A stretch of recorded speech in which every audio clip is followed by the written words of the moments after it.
Hallo, heute zeige ich euch, wie man eine Papiertüte platzen lassen kann. Dafür brauchen wir eine Papiertüte und Luft. Okay.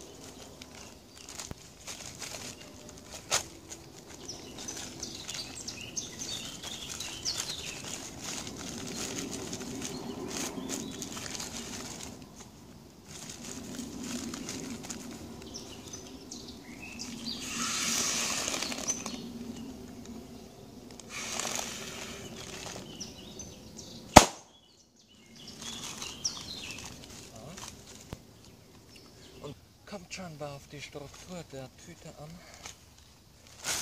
Jedenfalls, das war's. So lässt man Papiertüten platzen. Dann bis zum nächsten Mal.